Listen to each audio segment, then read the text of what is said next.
Odean जो धंधो odd Sindh जो उहो दरावड़ी नस्ल आहे जेके पोरियत रहिया आहिनि जिन खे पंहिंजे पोरे सां प्यार आहे उन करे हितां जा वॾा पंहिंजे हसब नसब पोरियतनि सां जोड़ण खे पंहिंजे फ़ख्र लाइक़ सम्झनि था। उन लाइ नाम्यारे तारीख़दान ऐं लेखक जीअल ओडा ॿुधायो त हिन काइनात जा अॾींदड़ ऐं हलाईंदड़ हक़ीक़त में पोरियत हथ ई आहिनि। उहे हथ जेकॾहिं कमु करणु छॾे ॾियनि त हूंद इन काइनात जो चरखो ई बीही वञे ऐं असांखे फ़ख्र आहे त असां पोरियत आहियूं। हूअं बि ओड जी माना आहे अॾींदड़ ऐं ओडनि लाइ मशहूरु चवणी आहे त ओड मिटीअ जा कोड। उन जो मतिलबु आहे त ओड मिटीअ सां मुहबत कनि था। कोड याने चाह चाहत सुध सिक उकीर मिटीअ जा कोड मतिलबु मिटीअ जा आशिक जिन खे मिटीअ सां प्यार हुजे। उन जे करे ओडनि जो बुनियादी तौर ते ॿिनि क़िस्मनि जो कमु धंधो रहियो आहे। वाहन जी खाटी खणण लाइ न सिर्फ़ मर्द पर औरतूं बि साण में हमराह हूंदियूं आहिनि ओडकियूं भितियूं ठाहिण। हिन कम खे लेली कम आड़ी यानी आली मिटीअ वारो कमु कंदड़ चयो वेंदो आहे। मिटीअ में अक्सर करे पंहिंजा घर बि अॾनि था।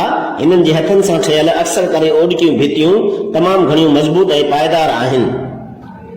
बहराड़ीअ में कचियूं जायूं माल जा वाड़ा ऐं चार दीवारीअ जा कोट ओडका ॾिसण में अचनि था। जीअल ओड लिखे थो त सिंध में जेकी पुराणे वक़्त में कचा कोट ऐं कचा किला सिंध जे हाकमनि दुश्मननि जी बचाव लाइ जोड़ाया उहे घणो करे ओडनि जा जोड़ियल आहिनि ऐं उन्हनि मां कोटनि जा ढठल निशान हिन वक़्त ताईं बि मौजूद आहिनि।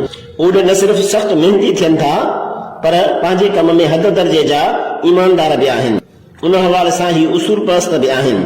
उन जी ॾस में इश्तियाक अंसारी लिखे थो त साईं ओडनि जो उसूल आहे त कंहिं बि ओड जो अॻ में खयल कमु वरी ॿियो को ओड न खणंदो आहे। ख़ासि तौर ते संदन अध में रहियल या कावड़ में छॾियल कमु उन करे कॾहिं बि ॿियो ओड उन जे कोट खे पूरो करण लाइ हथ हिते कमाइण न ईंदो। उन्हनि ॿिन्ही कमनि खां सवाइ हाणे त ओड केतिरनि ई क़िस्मनि जा धंधा कनि था छाकाणि त हालतुनि जी तब्दीलीअ सबबु मिटीअ जा घर अॾण बजाए सीमेंट रेती ऐं बजरीअ सां पका घर अॾजनि था। खाटीअ जो कमु जदीद मशीनरी करे रही आहे जंहिं करे सवाइ बहराड़ीअ जे बाक़ी ओडनि जो कमु मुतासिर थियो आहे ऐं घटियो आहे।